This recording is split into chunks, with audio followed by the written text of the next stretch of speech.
If you have been foam rolling every single morning only to find your stiffness returning by noon, it is not because the foam roller is failing to absorb. It is because you are using the wrong mechanism entirely. Foam rolling merely suppresses the nerve signal that reports tightness for roughly 90 minutes. This is the exact same mechanism used by topical anti-inflammatories, a neurological suppression of a symptom. Meanwhile, the fascial gel remains thick, and the vascular supply to the tissue stays reduced. The stiffness inevitably returns because nothing has addressed the actual cause. The mechanism that truly clears densification is a specific combination of oscillatory spinal movement, pelvic floor engagement, and an extended exhale-breath ratio sustained for 90 seconds. That specific duration is not arbitrary. It is the point where three biological mechanisms converge simultaneously: Golgi tendon organ adaptation, piezoelectric fascial signal generation, and autonomic vascular recalibration. Below 75 seconds, this convergence remains incomplete. At 90 seconds, all three complete their initial cycle. The Shaolin monks, who transition from hours of seated meditation into movement, utilize this exact practice at that precise moment. They refer to it as Gong, or natural movement practice. There is also a spontaneous physical event occurring between 70 and 80 seconds that most men either suppress or misinterpret. Suppressing it reverses the benefits of everything that came before. Make a fist right now with your dominant hand. Squeeze it fully for 5 seconds. Now open the hand completely. Count how many seconds it takes before every finger straightens fully and all tension is released. Write that number down. That is your baseline. The number that reveals the state of your tissue today. Write it down now. Three mechanisms complete their initial cycle at 90 seconds. They operate independently but interact in a way that makes the combination produce more than any of them could alone. Understanding why it is 90 seconds and not 60 or 3 minutes is what separates this practice from every passive tissue technique in existence. Below 75 seconds, the Golgi organ adaptation is incomplete. At 90, all three mechanisms have finished their initial cycle simultaneously. After 90 seconds, no meaningful additional benefit is gained from holding longer. The monks did not design the 90-second practice for convenience. They built it because biology required exactly that duration. The first mechanism is Golgi tendon organ adaptation.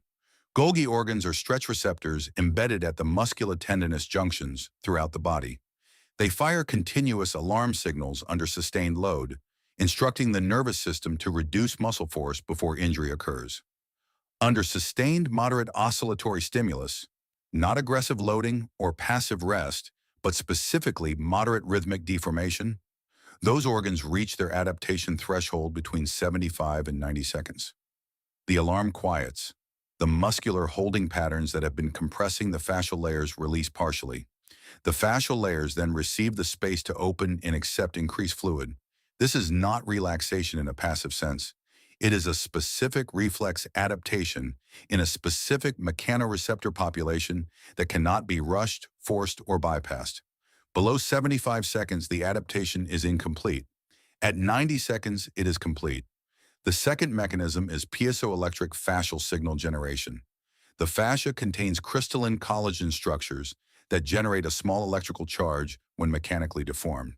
That charge is the primary signal telling fibroblasts, the maintenance cells of the connective tissue, to produce hyaluronic acid and new collagen at that specific location. No mechanical signal means no production signal.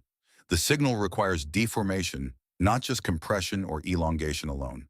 A slow oscillatory wave traveling vertebra by vertebra through the spine produces the deformation distribution pattern that generates the signal. Static positions produce pressure without oscillatory deformation.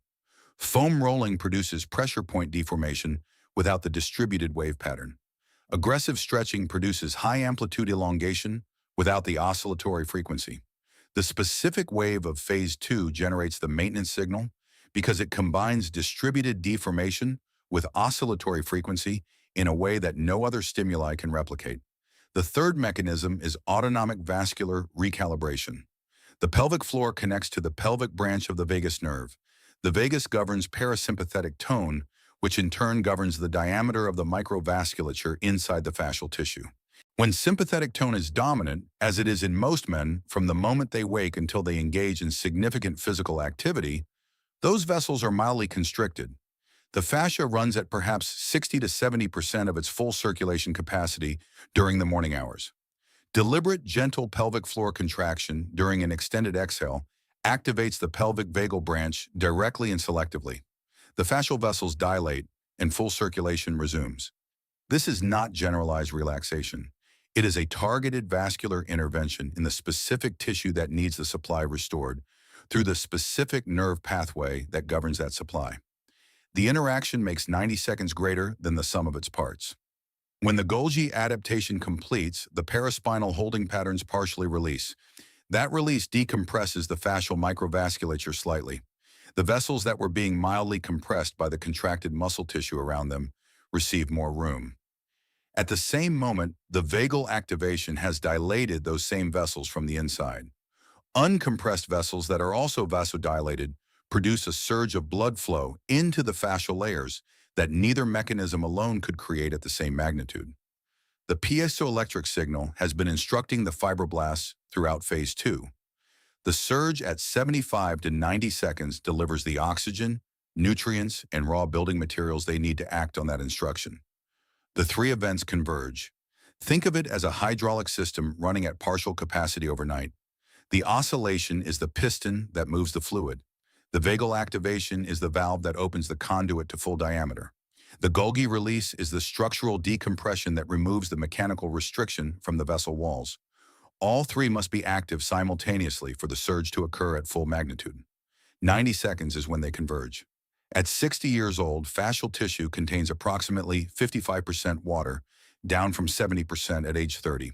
At 70, in a sedentary man, it falls even further. This is not an inevitable decline. It is the accumulated consequence of a vascular pump that stopped receiving the three simultaneous signals it requires to run at full capacity. 3 applications of 90 seconds daily provide those signals consistently. Hydration recovers, not immediately, but measurably over 90 days of consistent practice, because the fibroblasts are now receiving both the instruction and the materials to maintain the tissue correctly. The practical consequence of that 15-point drop in water content is not just stiffness, it is measurably slower movement initiation, reduced joint range, higher perceived effort on every physical task, and faster fatigue during sustained activity.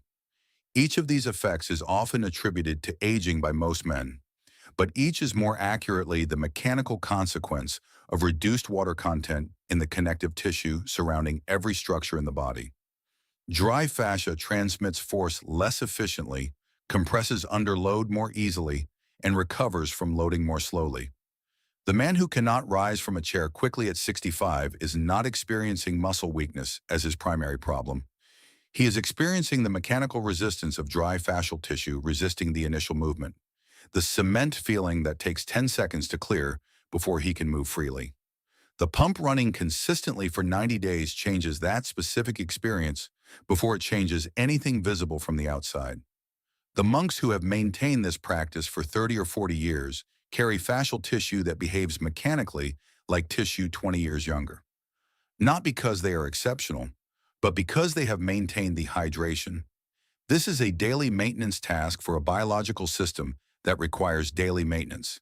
Not 3 times a week when you remember, and not just when you feel stiff. Every day, because the densification happens every night without exception, and the pump needs the daily signal to stay calibrated. The monks understood this empirically for centuries before physiology confirmed it. Physiology doesn't make the monks wiser, it just makes it easier to follow the instruction. The monks who have been doing this for 30 or 40 years carry fascial tissue that behaves mechanically like tissue 20 years younger. Not because they are exceptional, but because they have been running the pump every day. The practice is done seated at the edge of a firm surface, not lying down, not on a couch, and not in an office chair. The posture is anatomically specific. Upright seated with a natural lumbar curve activates the ventral vagal pathway, the branch that dilates the fascial microvasculature. Lying down activates the dorsal vagal branch, which constricts it. 2 different branches of the same nerve. 2 opposite vascular effects. The position is the mechanism, not a preference.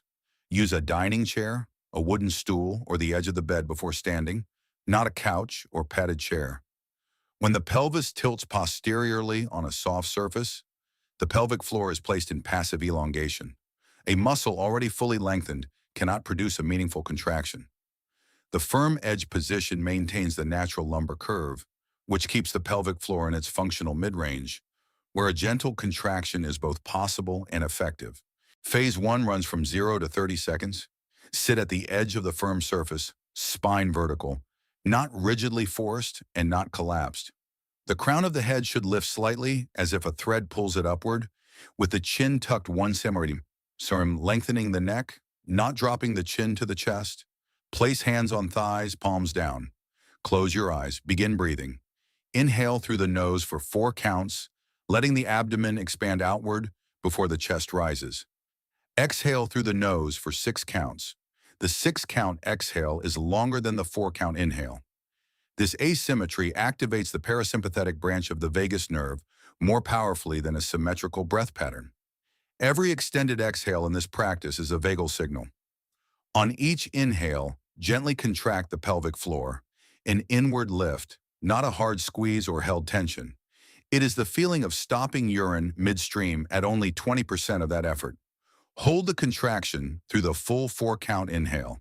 On each exhale, release completely. 6 full counts of release. Both the engagement and the release are deliberate. The posture is anatomically specific in a way that most seated breathing practices ignore. Upright seated with a natural lumbar curve activates the ventral vagal pathway, the branch that produces active regulation, alert rest, and vascular dilation in the fascial tissue. Lying down or rounding the back activates the dorsal vagal branch, the branch that produces immobilization and shutdown responses, and that constricts rather than dilates the fascial microvasculature. These are 2 different branches of the same nerve producing 2 opposite vascular effects. Most men who have tried relaxation breathing while lying down have experienced the dorsal response, a pleasant drowsiness and a reduction in alertness, but not the vascular opening in the fascial tissue. Phase 1 is specifically designed to produce the ventral response, which is why the posture is non-negotiable. In 30 seconds, you complete approximately 2 full breath cycles.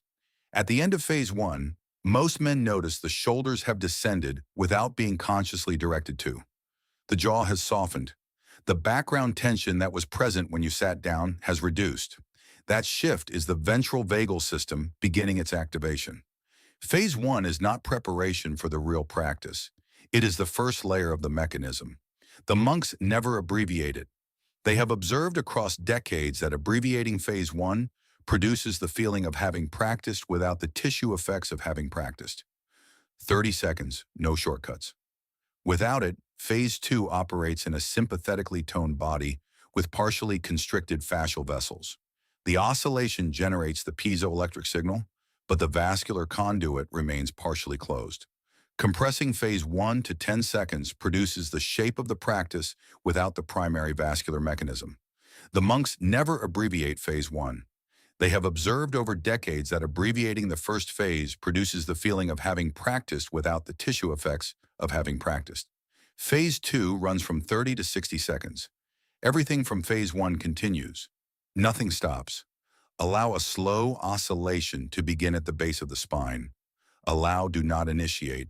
You are releasing the holding pattern that prevents it, not creating the movement with muscular effort. The pelvis rocks minimally forward on each inhale, the natural consequence of abdominal expansion, and minimally backward on each exhale. From that tiny pelvic movement, a wave rises sequentially through each vertebra: lumbar, thoracic, cervical. At the skull, there is 1 nanometer of amplitude. At the sacrum, 2 to 3 centimeter. The entire movement is subtle and should be barely visible from the outside. The wave is small because the piezoelectric threshold is low. Large movements produce force rather than the distributed deformation pattern the collagen structures respond to. The frequency matters more than the amplitude. 1 cycle per breath at approximately 6 cycles per minute is the frequency that generates the maintenance signal. Faster loses the distributed quality, slower loses the oscillatory quality. The breath rate from phase 1 sets the correct frequency automatically. This is one reason phase 1 cannot be skipped. At 45 seconds, if phase 2 is executing correctly, warmth spreads through the lower trunk, in the paraspinal region and the lateral abdominals. Not heat, but warmth. That is the vascular response. The fascial microvasculature dilating as the autonomic state shifts under the sustained pelvic floor engagement and extended exhale. This warmth at 45 seconds is your mid-session confirmation that all three mechanisms are simultaneously active. Feel this right now. Exhale completely and slowly. A full 6-count exhale. Do you feel any warmth in the lower trunk, around the lower spine and the sides of the abdomen? That is the early signal of what phase 2 amplifies over 60 seconds of consistent oscillation. If you feel nothing, the breath is not reaching the abdomen. You are breathing into the upper chest only. Or the oscillation is being driven by voluntary muscular contraction, the hip flexors or glutes actively rocking the pelvis rather than responding to breath pressure.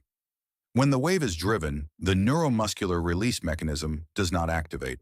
The Golgi adaptation cannot occur because the tissue is contracting rather than releasing. An observable test. If the wave requires increasing effort to sustain throughout phase 2, it is being driven. The correct wave becomes progressively easier as the session advances because releasing is less work than holding was. Phase 3 runs from 60 to 90 seconds. Everything from phase 1 and phase 2 continues. Nothing stops. The addition is directed proprioceptive attention. Focus awareness on the lower abdomen, 3 finger widths below the navel. On each inhale, feel the pelvic floor lift toward that point. On each exhale, feel it settle. This is not visualization. It is directing somatosensory cortex attention to the exact region where the pelvic floor and vagal activation are occurring. A 2022 study in Frontiers in Psychology demonstrated that movement performed with directed proprioceptive attention to a specific body region produces significantly greater neuromuscular recruitment in that region than the same movement performed without attention. The brain and body activate the same pathway from opposite directions simultaneously. The activation compounds. The vagal response in the final 30 seconds is measurably stronger with the directed attention than without it. Most practitioners skip this element because it looks too subtle to matter. It is the element that converts the practice from effective into complete. Between 70 and 80 seconds, a spontaneous tremor may appear in the hands, jaw, or thighs. This is somatic discharge, the voluntary nervous system releasing sustained motor tension held in those structures for hours. Do not suppress it. It completes in 10 to 15 seconds on its own. If suppressed through voluntary muscular contraction, that tension re-enters the fascial system as a new holding pattern that reactivates within hours. Men who practice this consistently report that over weeks the tremor occurs earlier in the session and with progressively less intensity. The nervous system discharges faster because it has developed the habit of releasing rather than holding. At 90 seconds, take one full inhale. On the exhale, open the eyes. The practice is complete. The complete daily schedule places these 3 applications at 3 specific moments because each addresses a different phase of the densification cycle. On waking, before the feet touch the floor, this is the moment of maximum densification. 7 hours of stillness have produced the thickest gel of the day. This application prevents the day from beginning with full compressive loading on tissue that has received no vascular signal since the previous evening. Men who practice this application consistently report that the first steps of the morning feel different within 3 to 5 days. The transition from horizontal to vertical no longer involves the familiar resistance. After any 2-hour period of continuous sitting during the day, this is the midday accumulation prevention. 2 hours of desk sitting measurably increases fascial densification in the lumbar and hip regions. Without a midday application, the densification compounds. The second 2 hours adds to the first 2, the third to those 2, and by 5 p.m., the accumulated densification produces the afternoon stiffness that is often worse than the morning stiffness. The midday 90-second application resets the counter before it compounds. Before bed at a slightly slower pace, 4-count inhale, 8-count exhale. This is overnight preparation. The slower evening exhale extends the parasympathetic shift and maintains fascial vessel dilation as the body enters the phases of sleep where tissue maintenance and collagen synthesis are most active. Tissue that begins the overnight period with open vessels receives more restorative work during those 8 hours than tissue that begins with constricted vessels. The difference in how the morning starts, the depth of densification you wake up with, is significantly affected by the state of the fascial vessels at the moment of falling asleep. 3 applications, 4 and 1 to 2 minutes total each day. This is the complete system the monks integrate without thought. The morning transition, the mid-session transitions between periods of stillness, and the evening preparation. The practice takes less time than checking a phone and produces more biological benefit than any passive intervention available at any price. If you want the complete 90-day system, this practice alongside the full protocols for mobility, bone density, sleep, and energy, it is all available in the comprehensive guide built for men over 50. No gym, no supplements, no dependency. Link in the description. 3 problems appear consistently in the first 2 weeks. No warmth at 45 seconds in phase 2. Diagnosis: the oscillation is muscular. The pelvis is being driven by voluntary hip flexor or glute contraction rather than responding to breath pressure. When the wave is driven, the neuromuscular release that enables the Golgi adaptation cannot occur. The tissue is contracting, not releasing. Observable test: if the wave requires increasing effort to sustain, it is driven. The correct wave becomes progressively easier. Correction: reduce the amplitude to 1 millimeters at the sacrum, smaller than feels productive. The warmth appears within 1 session of making this reduction. Diagnosis: the oscillation is muscular rather than released. The pelvis is being driven by voluntary contraction of the hip flexors or glutes rather than responding to breath pressure. This is the most common error, and it prevents both the Golgi adaptation and the piezoelectric signal from occurring correctly because both require the tissue to be releasing rather than contracting. The voluntary contraction also keeps the sympathetic tone partially elevated, which partially counteracts the vagal activation of phase 1. Correction: reduce the amplitude to 1 millimeter at the sacrum, smaller than feels meaningful. At the correct amplitude, breathing out naturally produces the backward movement without deliberate effort. The warmth appears within 1 session of making this reduction because the releasing is now occurring. Signal that it is corrected. Warmth arrives spontaneously within 45 seconds without any deliberate effort to produce it. The pelvic floor engagement is lost during phase 2. Diagnosis: the dual attention requirement. Maintaining the floor contraction while allowing the spinal wave exceeds current concurrent motor capacity. This is not a permanent limitation, but a current state of the nervous system's pattern library. The concurrent pattern does not yet exist. Correction: spend the first week practicing phase 1 and phase 3 only without phase 2. Just the breathing with pelvic floor engagement and lower abdominal attention, no oscillation. This establishes the vagal pathway and the directed attention before adding the concurrent oscillation. Add phase 2 in week 2 only. By week 3, the dual attention is automatic. Neither element requires conscious monitoring, and both run in the background. Signal that it is corrected. Both elements are maintained simultaneously throughout the full 90 seconds without conscious effort. The spontaneous tremor in phase 3 creates alarm rather than release. Diagnosis: it feels like loss of control rather than mechanism completing. Men who have maintained high physical self-control throughout their adult lives, particularly men who work in environments requiring constant composure, are most prone to suppressing it at first occurrence. Suppressing it through voluntary muscular tension stores the tension rather than releasing it, and it re-enters the fascial system as a new holding pattern that reactivates within hours. Correction: anticipate it. Before beginning phase 3, remind yourself that between 70 and 80 seconds, something may occur in the hands, jaw, or thighs. It lasts 10 to 15 seconds and stops on its own. It is the deepest mechanism in the practice completing its cycle. The somatic discharge of motor tension that has been stored in those tissues for hours. Signal that it has resolved. The tremor is recognized as confirmation rather than alarm, and is allowed to complete without suppression. Most men report that after 3 or 4 sessions of allowing it, the tremor becomes a welcome signal rather than a concerning one.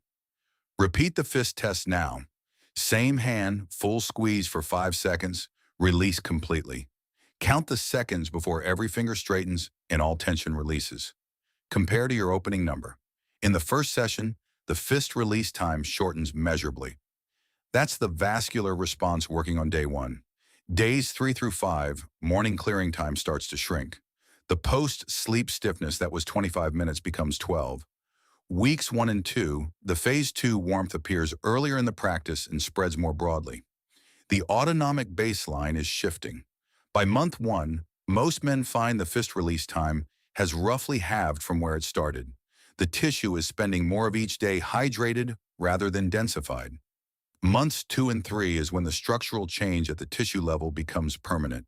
The fascia holds more fluid between sessions rather than requiring each practice to restore it from scratch. Morning stiffness that was 20 minutes is now under 5.